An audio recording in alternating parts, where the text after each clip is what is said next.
Voy a leer un texto breve que presenté con motivo de esta foro. Inicio. Muy buenas tardes a todas y a todos. Les doy la más cordial bienvenida a este foro titulado Ciencia bajo presión, racionalidad administrativa versus racionalidad académica en el programa Investigadoras e Investigadores por México. Este foro es un espacio convocado desde la comunidad científica organizada en el Sindicato Independiente de Trabajadoras y Trabajadores de Investigación de Cátedras CONACYT, y el cual no tiene otro propósito que el de ejercer nuestras capacidades como investigadoras e investigadores, es decir, reflexionar, dialogar y proponer rutas de fortalecimiento para un programa que consideramos estratégico para el país, el programa Investigadoras e Investigadores por México. Desde el Consejo Directivo Colegiado del Sintracátedras, agradecemos sinceramente a las y los colegas que hoy participan como ponentes, así como a quienes nos acompañan como asistentes. Como ya nos habremos dado cuenta, la organización colectiva no se construye de un día para otro, ni se limita a los eventos visibles. Es un trabajo cotidiano, sostenido día con día y todos los días. Este foro es parte de ese esfuerzo colectivo por visibilizar problemas, compartir experiencias y seguir empujando por un programa más justo para todas y todos. Debo comenzar por decir que este foro es necesario, urgente y legítimo. Es necesario porque el programa Investigadoras e Investigadores por México no es una política abstracta, sino una política viva, encarnada en el trabajo cotidiano de más de 1,000 personas distribuidas en todos los rincones del país.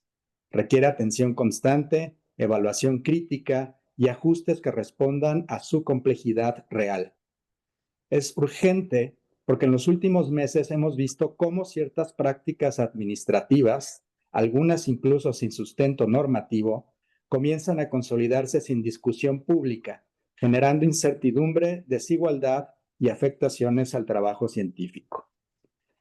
Y es un foro legítimo porque nace desde la comunidad que vive el programa en el campo, en las aulas y en los laboratorios, porque nadie mejor que quienes lo habitamos para señalar lo que funciona, lo que falla y lo que puede mejorarse. Nuestro propósito hoy es doble. Por un lado, visibilizar las tensiones y las contradicciones que atraviesan la operación cotidiana del programa.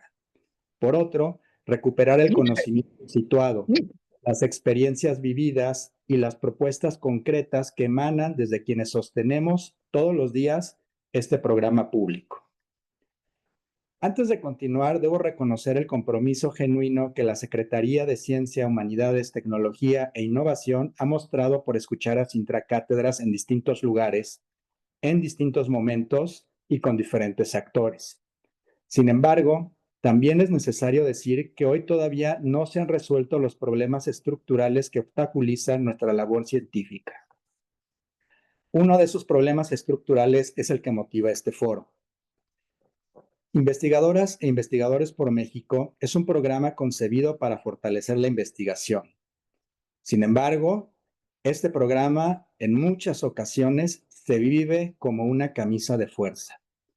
El exceso de burocracia, el control horario, la ausencia de criterios claros, la delegación de funciones patronales a las instituciones receptoras sin un marco legal definido, incluso sin firma de convenios, sin el de reconocimiento y el conocimiento mismo por parte de las IRs, la desigualdad frente a nuestros pares académicos y la falta de canales efectivos de interlocución no son hechos aislados, sino síntomas de una tensión más profunda, que es precisamente la tensión entre una racionalidad administrativa cada vez más rígida y una racionalidad académica que requiere autonomía, flexibilidad y confianza para florecer.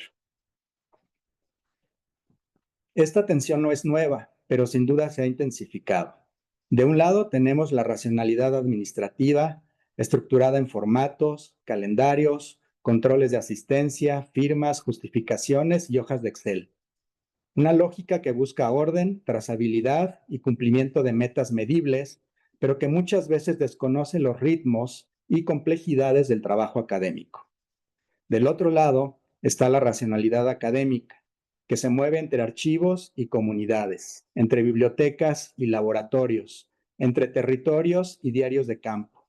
Una racionalidad que exige libertad de pensamiento, autonomía metodológica y horizontes de confianza, no de vigilancia. Y entre ambas racionalidades nos encontramos nosotros y nosotras, investigadoras e investigadores, que cada día hacemos malabares entre llenar formatos y escribir en nuestros diarios de campo, entre cumplir con indicadores y producir conocimiento con sentido, entre asistir a juntas administrativas o participar en asambleas comunitarias. Este foro busca precisamente eso, nombrar esa tensión, visibilizar sus consecuencias y abrir el camino hacia soluciones posibles y construidas colectivamente. A lo largo de esta tarde desarrollaremos 3 mesas temáticas. Mesa 1, investigación en jaque, cómo la lógica burocrática socava la libertad académica. Mesa 2, condiciones asimétricas, violencia burocrática y precariedad invisible. Mesa 3, la ciencia sin condiciones, obstáculos, resiliencia y propuestas desde la comunidad. Cerraremos con una plenaria colectiva que será un espacio para profundizar en las propuestas, escuchar más experiencias y situaciones críticas y nutrir este foro con reflexiones compartidas. ¿Qué esperamos de este foro? No esperamos soluciones inmediatas y unilaterales, sino soluciones compartidas y sopesadas que partan de un diagnóstico compartido, nutrido por voces diversas, respaldado por evidencia y expresado con respeto. Aspiramos a que este encuentro sea un punto de partida para relanzar la conversación sobre el programa con altura de miras, responsabilidad colectiva y apertura institucional. También esperamos que las autoridades escuchen, que reconozcan en este foro no una confrontación, sino una expresión de madurez, compromiso y vocación por fortalecer la ciencia pública desde quienes la hacen posible.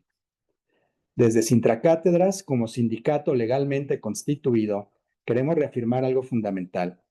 Nuestro rol no es únicamente defensivo, sino también propositivo. Estamos aquí para proteger derechos, sí, pero también para contribuir activamente a la construcción de un sistema científico más justo, más eficaz y más humano. Por ello insistimos, desde Sintracátedras valoramos los gestos de apertura que ha mostrado la CECITI y por eso los tomamos en serio. En ese sentido, nos hemos hoy aquí organizado para elaborar propuestas y abrir nuevamente canales de diálogo a través de este foro. La ciencia no se hace únicamente desde el escritorio de una oficina, se hace en el campo, en los laboratorios, en las aulas y en las comunidades. Y por eso mismo la voz de quienes hacemos ciencia debe de estar en el centro del diseño, de la evaluación y de la mejora de los programas que nos rigen. Gracias por estar nuevamente aquí. Que este foro sea un ejercicio de deliberación informada, de reconocimiento mutuo y de construcción colectiva de alternativas para el fortalecimiento del programa Investigadoras e Investigadores por México. Muchas gracias. Muchas gracias, Edgar. Pues vamos a dar inicio a la primera mesa.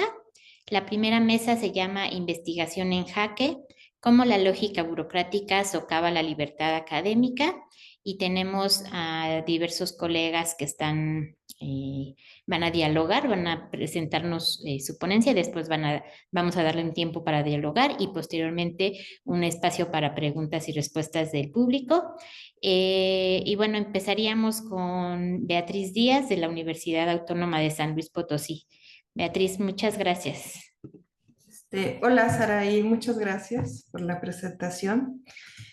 Bueno, yo he preparado lo siguiente con la finalidad de establecer un punto de partida para nuestras reflexiones. Entonces, el tema que yo planteo es la libertad académica bajo vigilancia, burocracia, control y violencia simbólica en la investigación.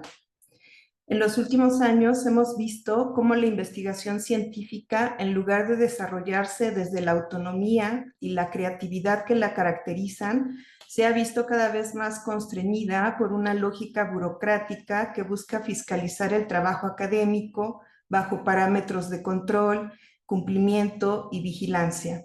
desde el registro de asistencias hasta la imposición de cursos o evaluaciones punitivas. Se nos pide demostrar productividad dentro de un marco que paradójicamente inhibe las condiciones que la hacen posible.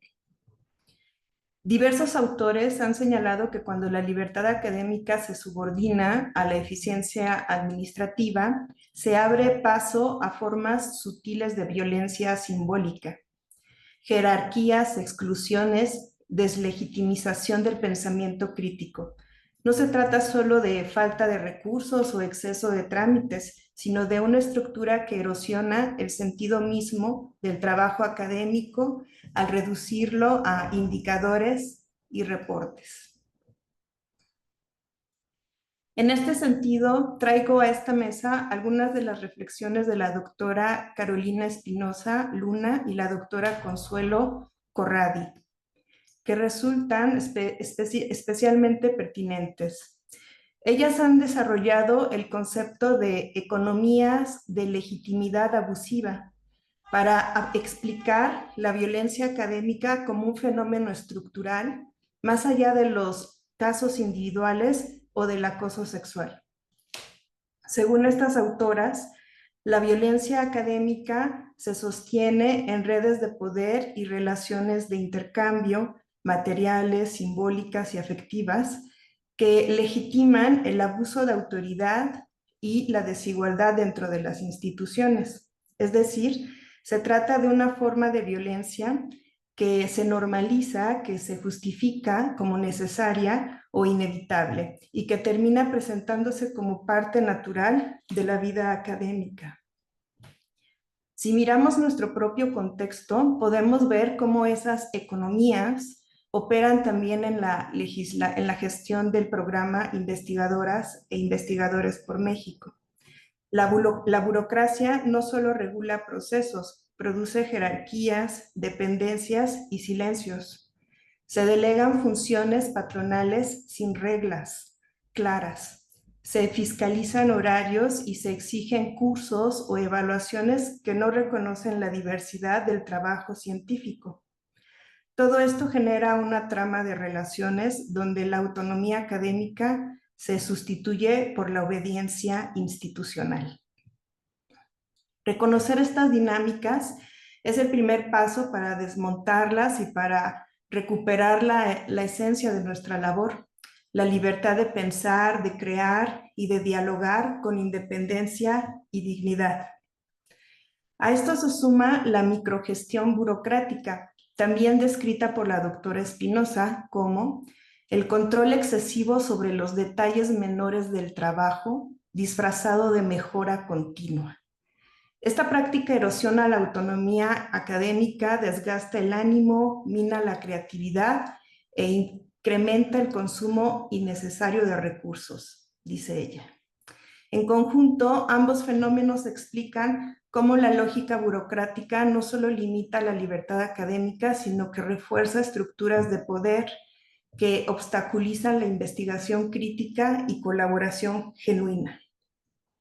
Adicionalmente, la doctora Espinosa también menciona en su página de Twitter que los diversos estudios también advierten que la presión por productividad académica afecta negativamente la calidad de las publicaciones.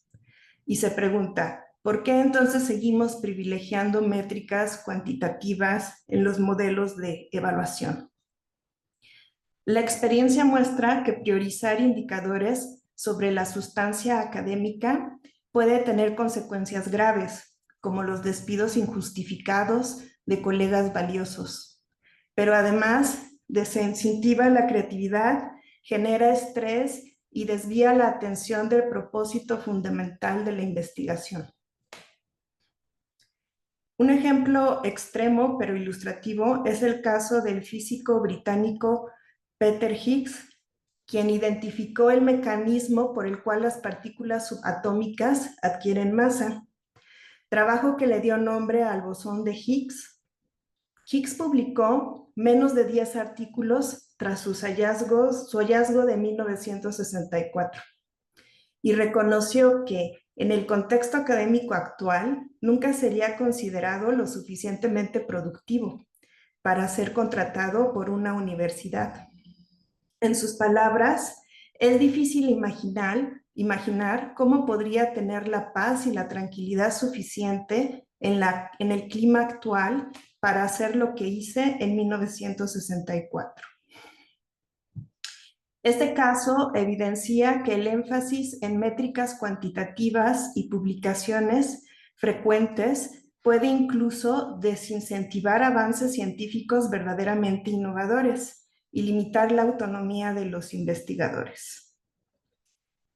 Para concluir, vale la pena recordar la reflexión de Serge Haroche, ganador del Premio Nobel de Física, quien enfatiza la importancia de apoyar y dar confianza a los investigadores jóvenes, artífices del futuro de la ciencia.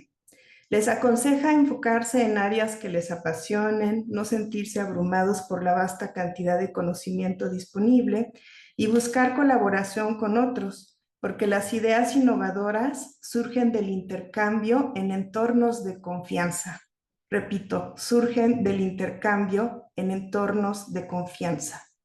Esta mirada nos recuerda que, más allá de métricas y controles administrativos, el verdadero avance científico depende de cultivar autonomía, entusiasmo, cooperación y apoyo sostenido, especialmente hacia quienes construirán el mañana de la investigación en nuestro país. Eso es todo de mi parte. Gracias. Muchas gracias, Beatriz. Seguiríamos con el doctor Eduardo Ortiz de la Universidad de Sonora. Adelante. Muchísimas gracias, Saraí. Muchas gracias al Sintra Cátedras por esta invitación. En mi caso, yo quiero platicar un tanto de la situación esta de la evaluación punitiva. Entonces, ¿qué quiere decir esto de una evaluación para empezar? O sea, en primer caso, ¿por qué no se evalúan? ¿Por qué se hace la evaluación? ¿A quién le sirve esa evaluación que nos están haciendo? Entonces, en primer lugar, a la comunidad científica le encanta la evaluación. Somos personas que estamos continuamente evaluando a nuestros pares. A eso nos dedicamos, nos llegan escritos y estamos permanentemente en esa dinámica de evaluación. Sin embargo, cuando uno está en una evaluación de un paper, por ejemplo, lo peor que te puede pasar es que te lo rechace el editor directamente. Tú lo que quieres es tener retroalimentación. Quieres que pase a arbitraje, quieres que pase a uno de los tuyos. Y que entonces, a partir de ese arbitraje, pues puedas tener elementos para hacer mejor tu trabajo. Díganme si a alguno de ustedes les ha tocado una evaluación por parte de la CECIT y del CONACYT en la que realmente les hayan aportado algo. Eso no pasa. Eso, en nuestro caso, es simplemente un mecanismo de control y de vigilancia. Tal vez las evaluaciones que se revisen sean, pues, a ver quién se está saliendo del huacal aquí, a este vamos a revisarlo. Bueno, esa no es la idea de una evaluación. La evaluación debe ser entre pares. La evaluación académica es entre pares, o sea, entre nosotros, entre gente que está en las mismas condiciones o muy similares de trabajo. Típicamente, a nosotros nos están evaluando personal indeterminado de la misma institución receptora, que no va a afrontar un despido, no va a afrontar una rescisión de contrato en función de una evaluación. Nosotros sí. No estoy de acuerdo con que la evaluación sea un mecanismo para la rescisión de contrato. De hecho, no lo es. La misma CECITI está perdiendo los casos por andar despidiendo gente que estaba mal evaluada. ¿Por qué? Porque no debe ser un mecanismo de rescisión de contrato. Ahora, si a mí me llega una evaluación de uno de ustedes que al mismo tiempo conocen el trabajo, oye, pues qué maravilla, o sea, puedo conocer, puedo saber, puedo hacer mejor las cosas. Es realmente deseable una evaluación, eso es lo que queremos, pero no queremos que el sustento de nuestras familias dependa de una cuestión que es muy fina académicamente y que adentro de la CECITI no se ve de esa manera. Aquí la CECITI es un organismo meramente burocrático, que el personal que tenemos asignado ahorita como pues, encargados del sistema le da lo mismo si está en la CONAGUA, si está en la Comisión de Búsqueda, si está en el CONACYT. No hay personal de carrera. Entonces, ¿dónde está la parte académica por el lado de la CECITI? ¿Dónde está enfrentando este tipo de diálogos? Eso es lo que necesitamos ver. Vamos a poner un caso muy emblemático, que es uno que les comento directamente. Hay un criterio muy claro en la evaluación. La evaluación dice, en nuestro caso, burocráticamente, que se va a evaluar particularmente nuestro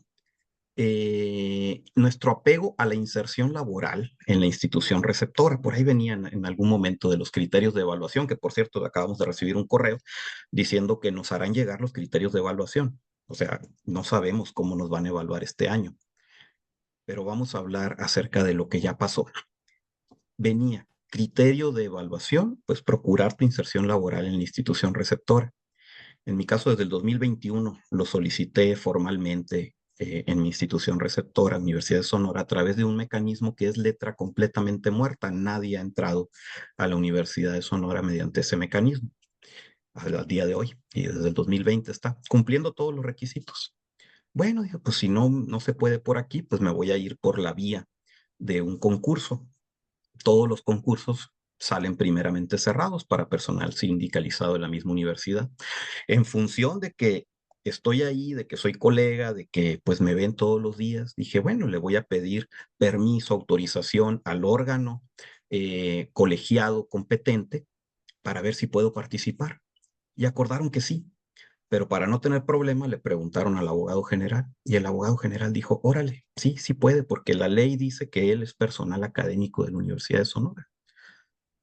Bueno, pues entonces concursé, paso a la siguiente etapa, soy el único que pasa a la siguiente etapa del concurso y ahí aparece la impugnación.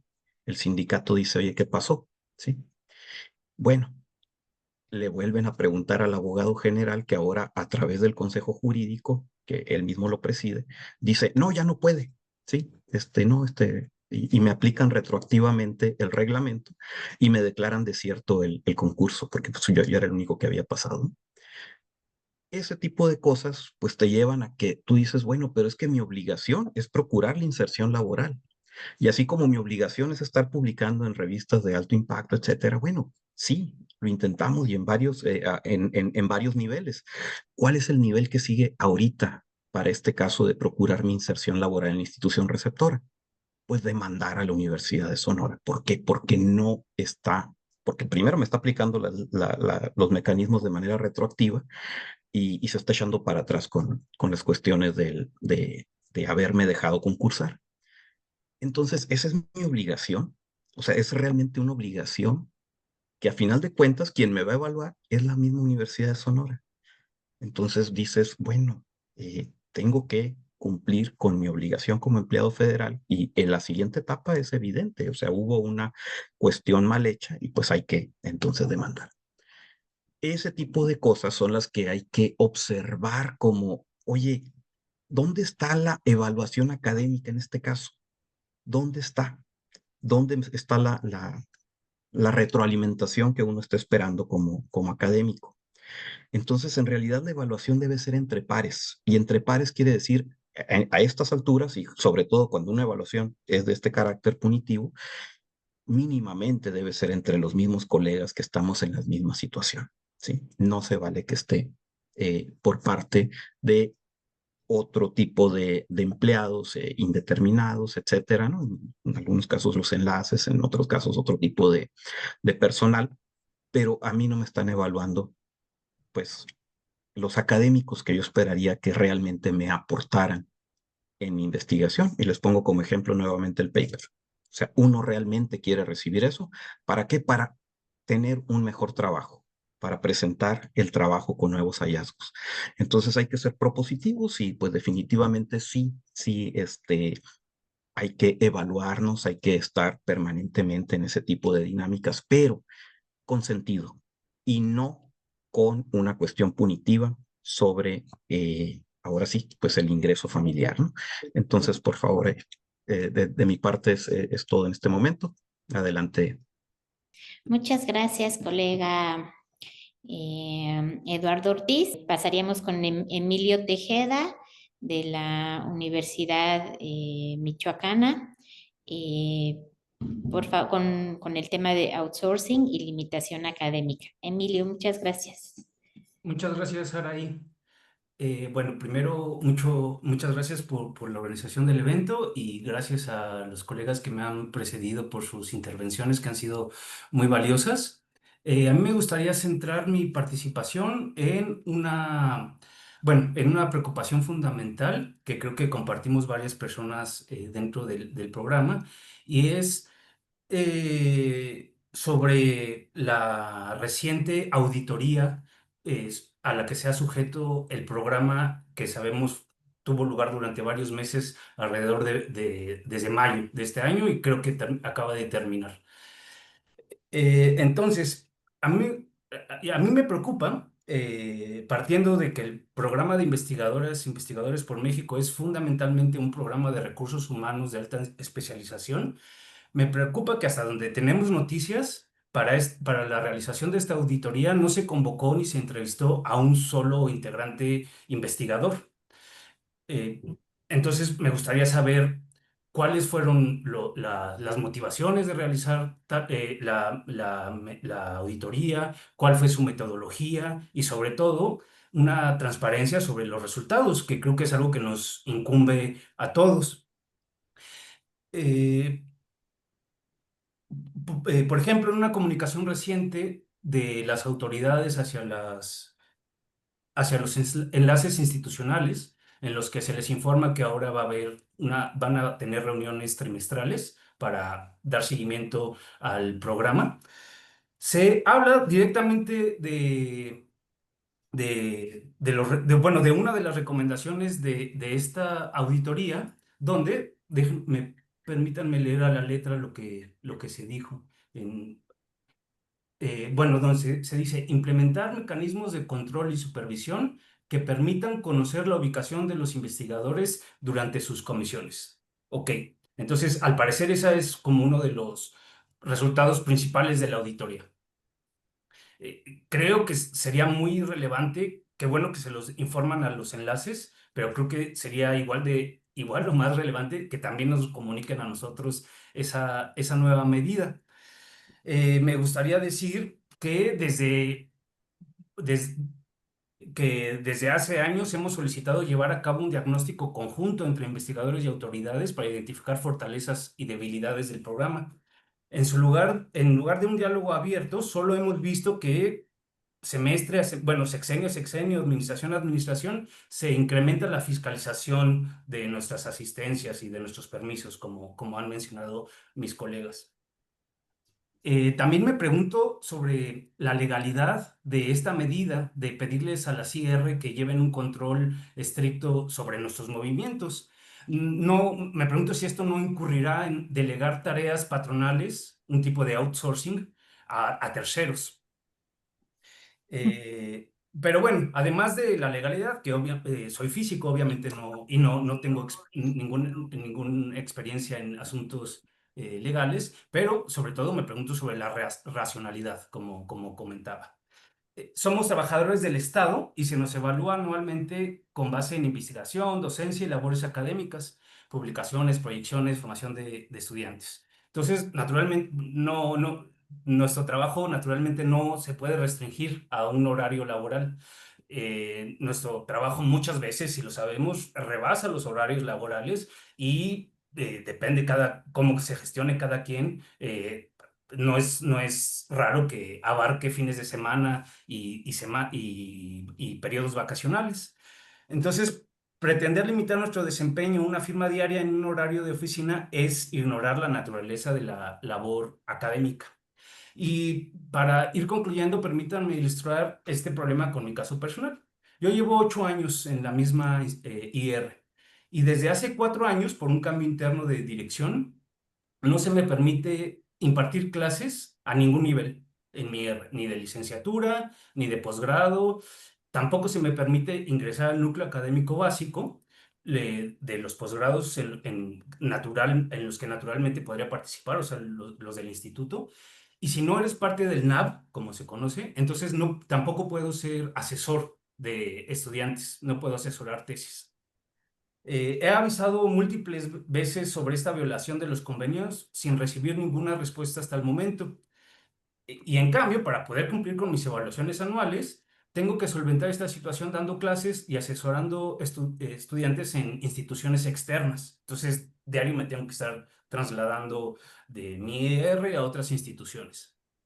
Y por lo que me parece absurdo es que para cumplir con mi trabajo académico, tengo que estar haciendo estos traslados y al mismo tiempo firmar diariamente la asistencia en mi R. Muchos días no hay ningún problema porque quizá tengo una reunión temprano con colaboradores en la IR, o puedo organizarme, pero hay días en los que tengo clase, bueno, se podrán imaginar que es un poco absurdo que una IR que no me permite desempeñar mis labores fundamentales académicas sí me exija tener que estar firmando diario. Y solo termino diciendo que la semana pasada ya tengo todos los preparativos para asistir al Congreso Nacional de Física, que es la siguiente semana. Ya llevo las últimas 2 semanas tratando de buscar gente para que me firmen oficios, que me dan permiso. Los mandé, me responden que ya no aceptan oficios digitales, que los tengo que mandar con firmas autógrafas. Entonces me doy a la tarea de buscar a la gente para firmas autógrafas. No es la misma aventura que pasamos todos los días, ¿no? Pero, o sea, me parece absurdo que ahora que yo asisto a un congreso, uno más de los que tenemos que asistir, ¿no? Para hacer nuestro trabajo. Es un congreso al que estoy acompañando a 2 estudiantes de posgrado a los que asesoro, que son externos a mi ER. Entonces tengo que cubrir mis gastos, sus gastos, la inscripción al congreso, el Airbnb en el que nos vamos a quedar. Y ahora está en juego, o sea, si mi permiso no se tramita a tiempo, porque siguen sin aceptarlo, eh, puedo perder mi trabajo por ausentarme una semana y no estar firmando. Entonces, bueno, es un poco los sinsentidos en los que a veces caemos. Entonces, para concluir, me parece que la medida de fiscalización horaria y de permisos realmente no tiene una racionalidad académica. Como comentaba mi colega Beatriz, esto desmotiva tremendamente el trabajo académico, además de la ineficiencia, ¿no? De recursos humanos. O sea, ¿cuántas personas estamos involucradas en juntar firmas? Y somos personas que podríamos estar haciendo cosas de mayor productividad para nuestras investigaciones, en vez de estar juntando este tipo de cosas. Entonces, cierro diciendo que hago un llamado a las autoridades para que nos den una transparencia total sobre el contenido de esta auditoría y sobre todo sus resultados, cuáles son las recomendaciones que se hicieron y el llamado permanente a tener un diálogo abierto, ¿no? En donde podamos conversar de este tipo de cosas entre nosotros, entre comunidad IXM y con las autoridades. Muchas gracias, Alain. Muchas gracias. Queremos ver si está Eric por ahí. ¿No está? Entonces le daríamos paso a Edgar Guerra de la Universidad Autónoma de Aguascalientes con el tema del escritorio del territorio, los puntos ciegos del programa. Gracias, Saraí, y también muchas gracias a todas y todos los colegas que están hoy aquí en el foro. Yo creo que voy a un poco a redondear también y enlazar mi conversación con lo que acaba de compartirnos el doctor Emilio, sobre todo para tener más claridad acerca de este oficio y de esta auditoría. Como ustedes recordarán, hace algunos meses desde Sintracátedras enviamos un oficio a las autoridades de la Secretaría de Ciencia precisamente para preguntar si había en algún momento ocurrido algún tipo de modificación a los lineamientos, sobre todo preocupados y preocupadas por la cuestión de las evaluaciones, pero más allá de eso también, pues de las condiciones de trabajo dentro de las instituciones receptoras. Ese correo, como ustedes bien recordarán, se envió hace 2 meses aproximadamente y se envió no solamente a las autoridades y no solamente a la comunidad de intracátedras, sino a toda la comunidad de IXM, porque precisamente pues esto no es algo que compete exclusivamente a intracátedras, sino es parte de todo el programa Investigadoras e Investigadores por México. Y como bien refiere el doctor Emilio, recibimos una respuesta en el sentido de que no hubo en ningún momento en ninguna modificación a los lineamientos, al estatuto personal académico, y que por tanto la normatividad se mantenía en los mismos términos en los que conocíamos hasta hoy. Sin embargo, como bien dice Emilio, había un pequeño cláusula que decía que lo que sí se había hecho era fortalecer la implementación de la normativa para cumplir con ciertas recomendaciones a partir de una auditoría que hizo la Auditoría Superior de la Federación. ¿Qué recomendaciones? Muy bien, dice Emilio, tenemos que saber exactamente de qué se trata, qué es lo que detectó la Auditoría Superior de la Federación. Dice ahí abajo, y ahorita voy, que una de esas recomendaciones era tener mayor control sobre la ubicación de las y los investigadores por México. Digo esto porque es justamente el tema de mi plática que voy a brevemente a esbozar. Creo que uno de los problemas estructurales del programa es precisamente que se nos observa o se nos trata desde diferentes perspectivas. Desde una perspectiva administrativa, en donde somos un número que tiene que cumplir con 8 horas o que tiene que cumplir con ciertos días laborales, pero también se nos trata desde una perspectiva de recursos financieros, en donde el programa, como sabemos, en algún momento tiene que estar bajo presión financiera, dado la cantidad enorme de personas que tenemos. Y ahí está un tema también que más al rato seguramente saldrá la discusión, que es el tema de la prima de antigüedad. Y por otro lado, no solamente se nos trata desde un punto de vista de recursos humanos y financieros, sino que muchas veces en las instituciones receptoras no se nos ve tampoco como personal académico o científico. A través de las conversaciones que he tenido con muchas y muchos colegas, me queda claro que muchas veces las instituciones receptoras no son centros de producción académico, ¿no? Son centros políticos, son centros de patrimoniales al servicio de las burocracias estatales, donde incluso a veces ni siquiera las personas que están dentro de las instituciones conocen qué es la labor científica, ¿no? Que es lo más paradójico. Yo que soy sociólogo, tenemos como el referente de que a los departamentos de sociología llegaban Taco Parsons. A veces aquí en estos departamentos me han contado, no llegan personas ni siquiera que saben qué es un seminario. Entonces, creo que ahí tenemos problemas por todos lados. Y entonces tenemos una racionalidad burocrática, una racionalidad administrativa, una racionalidad que es política, que no es científica, y nosotros en medio, en un programa fragmentado por distintas lógicas, pero que a pesar de que está fragmentado, se sigue sosteniendo la idea de que eso se puede arreglar y mejorar desde el centro, desde el escritorio. Y no estoy en lo absoluto descalificando la labor de las autoridades, pero creo que las autoridades también tienen que ser sensibles a que es importante la opinión del territorio y no solamente la del escritorio. Que así como es importante elaborar un programa y un Excel, y lo digo con todo respeto, para tener un programa de la magnitud de IXM funcionando, así también es importante que la comunidad de IXM participe del diseño y de la implementación de esas. Y no vayamos tan lejos. El mismo Consejo Nacional, con H y sin H, lo entendió. Y recuerden que hizo un consejo consultivo, donde estábamos, en principio están varias y varios colegas. No está funcionando. Sin duda alguna, eso es algo que tendríamos que estar empujando, porque ese consejo tiene una razón de ser. Ellos mismos lo están admitiendo. Sí necesitamos al menos de los comentarios de las y los investigadores por México para que esto funcione mejor. Tan así lo entienden que hicieron su consejo. Entonces, no es algo que nosotros estemos inventando, no es algo que nosotros saquemos de la nada, sino que es algo que ellos mismos también pensaron y diseñaron para el programa.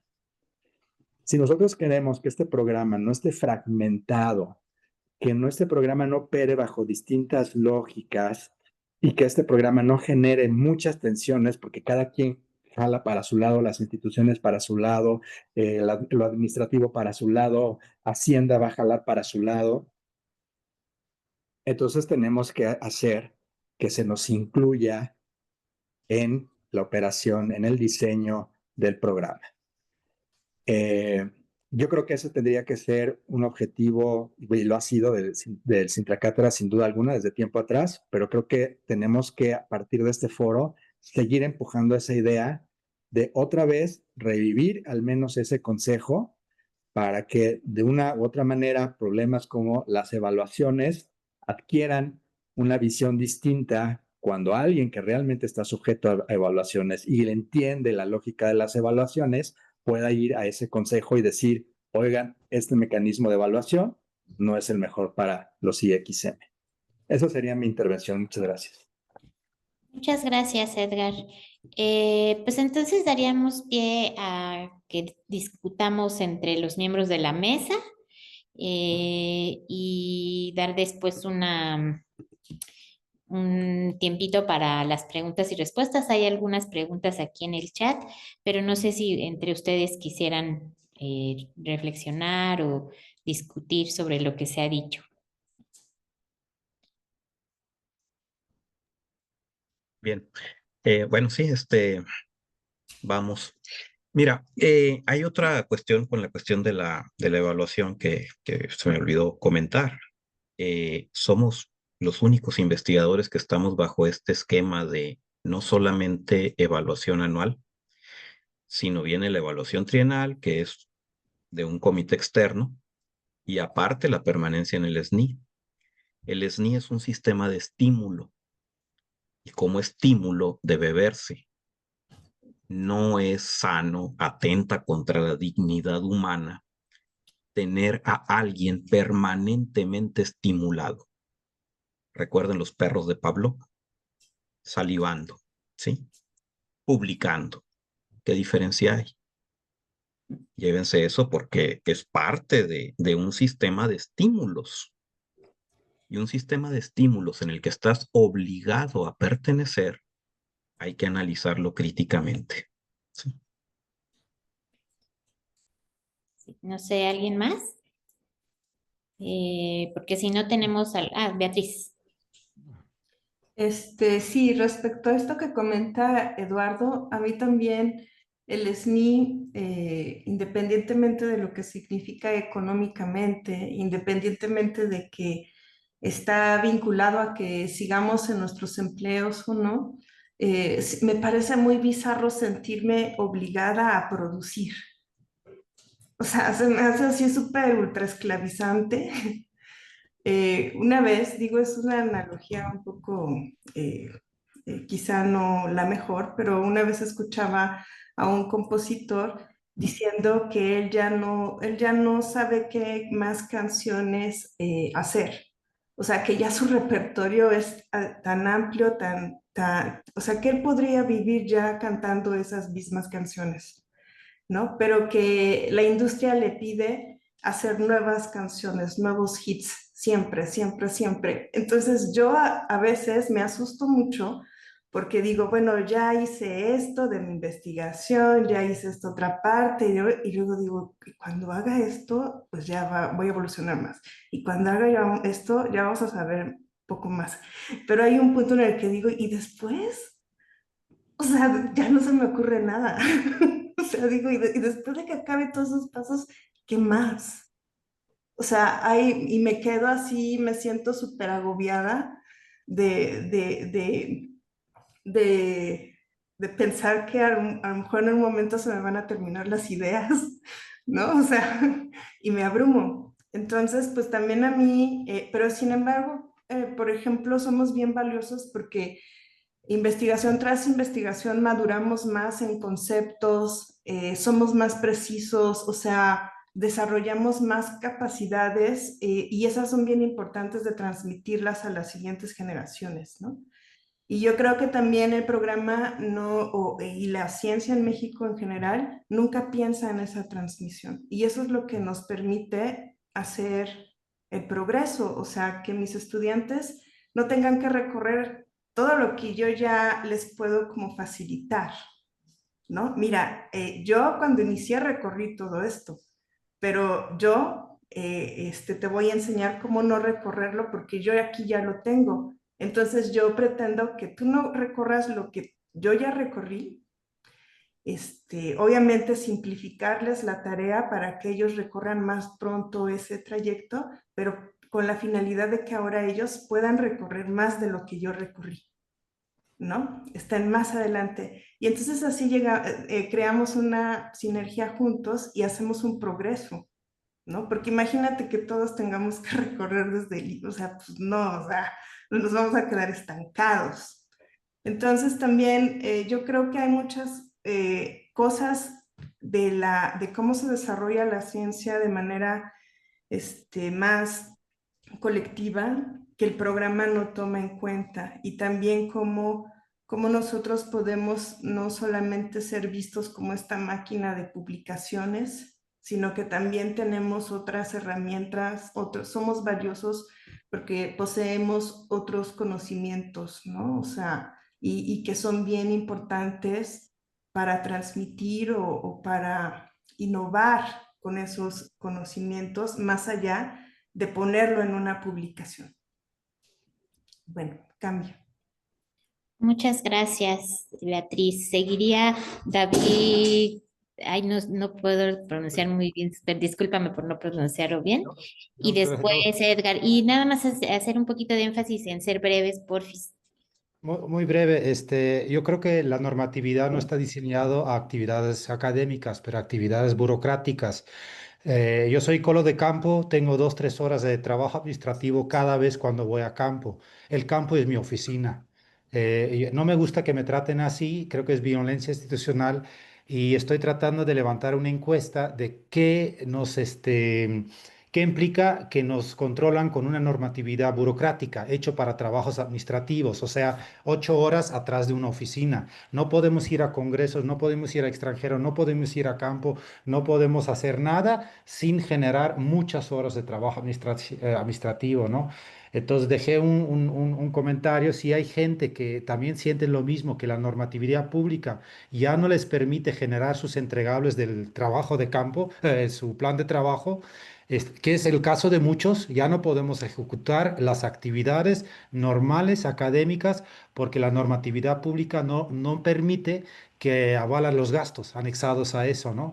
Yo trabajo en la misma ciudad que vivo, pero no puedo ejercer viáticos a menos de 50 kilómetros. Es absurdo. Un ecólogo de campo gana proyectos, un ecólogo urbano gana proyectos, pero no puede ejecutar los recursos. Entonces, si hay gente que se reconocen, por favor, escríbeme, deje un mensaje para que vayamos armando una encuesta interinstitucional a nivel federal para decir cómo la normatividad burocrática frena el desempeño científico y el crecimiento científico de este país. Muchas gracias por el tiempo. Gracias, David. Y está Edgardo Sepúlveda, que tiene su manita levantada. Gracias. Nada más un comentario para adicionar a lo que hemos hablado del SNI, porque el SNI no voy a hablar cuando yo hable. Y es que también siento que el SNI se vuelve a una obligación, nos genera aversión al riesgo, ¿no? ¿Por qué voy a yo arriesgarme con un proyecto grande, con un proyecto complicado, en el que voy a invertir mucho tiempo y muchos recursos, si a lo mejor no sale y entonces pierdo el SNI y eso me cuesta mi trabajo, ¿no? Ya no nada más es un riesgo que uno toma de un bachecito en la carrera científica, es un riesgo que le puede costar a uno su trabajo. Y por último, nada más haciendo una mención a la historia que nos contó Emilio, sobre cómo hay una disparidad enorme en el programa y que la CECITI no se encarga de tratar de que todos tengamos un peso parejo, pero sí nos evalúa a todos de forma pareja. Es que mientras que él no lo dejan tener alumnos, a mí sí me dejan coordinar el posgrado más grande de mi IR, ¿no? Entonces, ahí hay pendientes, yo creo, muy importantes que tendría que estar trabajando la CECITI. Esto, gracias. Muchas gracias. Ya nada más queda tiempo para 2 intervenciones más. Estaría rapiditas, Josué y después Daniel Sizumbo. Hola, chicos y chicas, nada más rápido. Complementando a lo que dicen de lo del SNI, algo que también hay que hacerle crítica al sistema es ese vicio en el que se está enfrascado este sistema de evaluación, que es el de publica o muere, ¿no? Porque justamente lo que hacen es que se sigue alentando no solamente a nosotros como programa, sino a toda la comunidad general a generar publicación que pues debido a la premura del tiempo, a la presión que tenemos sobre el trabajo, eso hace que también muchas veces pues la productividad que estemos generando, pues no pueda tener el mismo rigor o la misma calidad. No estoy hablando de que sea así, porque yo confío en que todos hacemos lo mejor de nuestra parte y que siempre le metemos el rigor, pero seguirnos a nosotros, o sea, meternos parte de ese proceso que es tan viciado de seguir con el publish or perish, pues no solamente pues sigue dejándonos en una encrucijada del cual la ciencia mexicana está estancada, ¿no? Sino que a nosotros, aparte, pues nos deja en una desventaja de que no podemos publicar o digamos, no podemos estar en la misma competencia que los otros investigadores por lo mismo de las mismas limitaciones académicas a los cuales nos están, a los cuales nos están delimitando. Creo que aquí mi intervención es invitar a los investigadores de nuestro programa a que nosotros hagamos una reflexión y una crítica sobre el camino de este tipo de evaluaciones para que deje de tener este vicio de la llamada puntitis y que podamos ser parte de estas voces críticas para eh, hacer un llamado a las autoridades que le pongan o sea, que le empiezan a poner más flexibilidad en la evaluación y más que eso, llevar a cabo una reforma profunda al SNI. Creo que no solamente para la comunidad de I por M, sino para toda la comunidad científica. No podemos seguir estando estancados en ese vicio de vale más la cantidad que la calidad. Muchas gracias, Josué. Seguiríamos rápidamente con Daniel Sizumbo y después damos un espacio para los comentarios del público. Daniel, ¿Me escuchan? un poquito bajito, pero sí. ¿Me escuchan mejor? Si te Bueno, acercas al nada micro, más, sí. sí, nada más muy rápido. Yo creo que uno de los grandes problemas de la racionalidad burocrática es que exige objetivos cerrados, ciertos y específicos, como los proyectos. Creo que los proyectos son un error, no deberían existir y creo que se deberían de abolir. Investigadores por México suponen que podemos conocer el futuro con claridad y planearlo de antemano, pero la ciencia no funciona así. La ciencia se mueve en la incertidumbre, en la exploración de lo desconocido.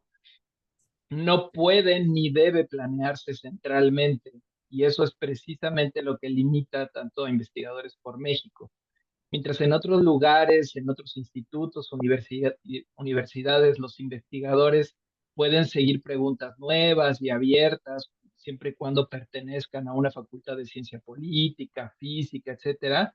Aquí se nos pide cumplir con metas definidas antes de conocer siquiera las respuestas posibles, ¿no? Me parece que los proyectos en sí mismo, el fundamento central de Investigadores por México, es una perversión de la ciencia burocrática.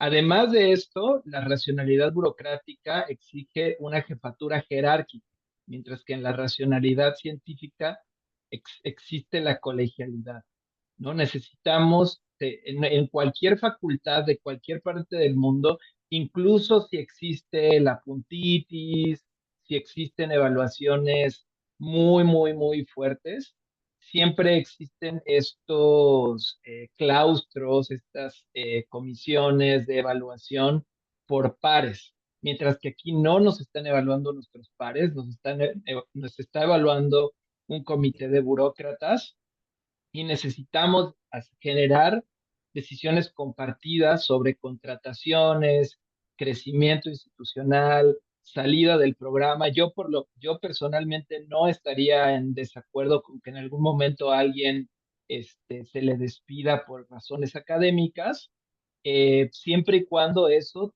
emerja de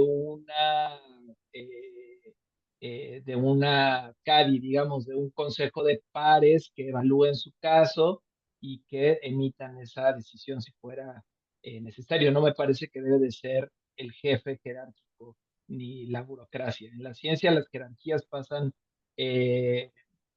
menos que las ideas, y cuando se confunden estos dos mundos perdemos la capacidad de descubrir. Eso sería todo. Muchas gracias. Muchas gracias, Daniel. Entonces pasaríamos a los comentarios de quienes están en el público. Les quería leer del doctora Guerrero. Menciona control y vigilancia punitiva, ¿no? David ya tuvo la oportunidad de tener la palabra, pero lo pregunta, ¿el objetivo sería una evaluación, sería evitar una evaluación de nuestra producción? Parece que no, ¿no? O sea, ya hablamos de eso.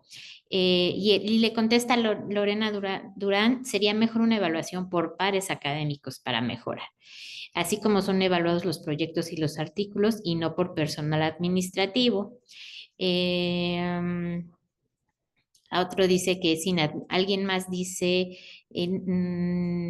Nora del Colzón dice que es inadmisible que se hable sobre nuestro trabajo sin informarnos cómo somos directamente afectados. Beatriz nos dice que la creatividad y los experimentos no conocen de horario laboral.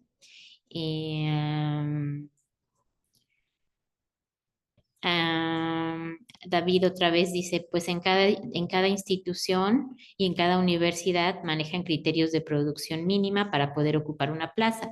A los investigadores de mi centro y que no son investigadores por México, también se les evalúa por productividad. Esta evaluación es diseñada por pares y avalada por la Dirección General.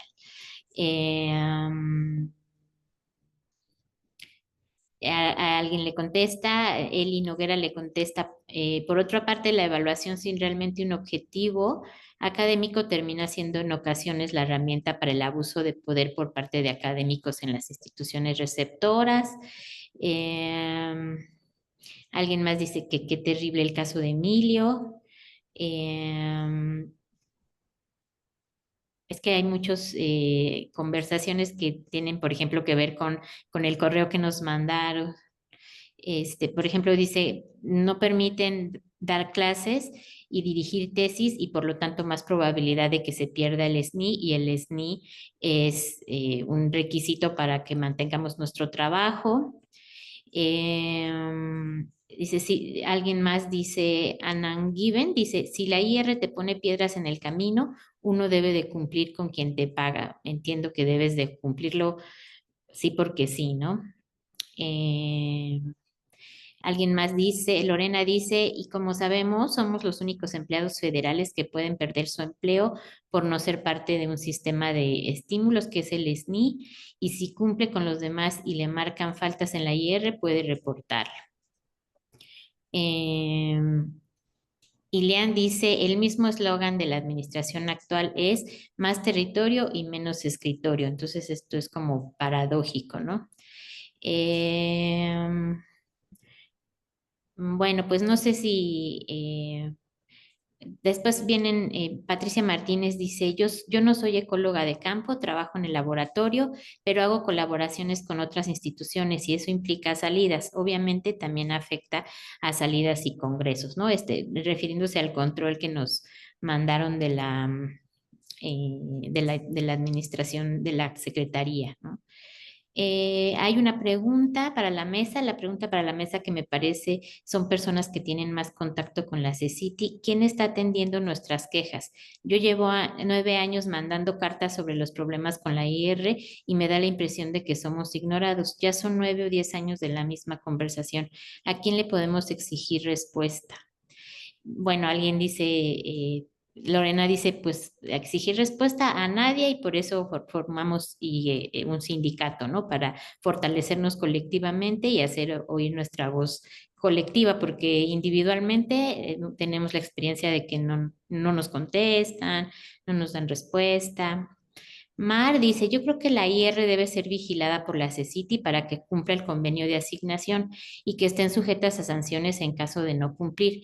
Así como a nosotros nos sancionan cuando algo no cumplimos, por otra parte, también creo que se debe generar una comisión de ética que atienda las situaciones de abuso, enfermedad y todos los casos que se suscitan en nuestro trabajo como investigadores por México. Creo que como cuerpo colegiado, más que quejas, debemos aportar soluciones. Tenemos mucho cerebro como para no poder resolver algo sin meter nuestros intereses personales. Y bueno, hay un montón de comentarios que después les haremos llegar a la mesa, las que sean preguntas. Disculpen que no los podamos leer todos, pero nos come el tiempo y tenemos otras 2 mesas más. Cerraríamos con un aplausito virtual y muchas gracias por estar en esta mesa, a los participantes, al público y a todos y todas.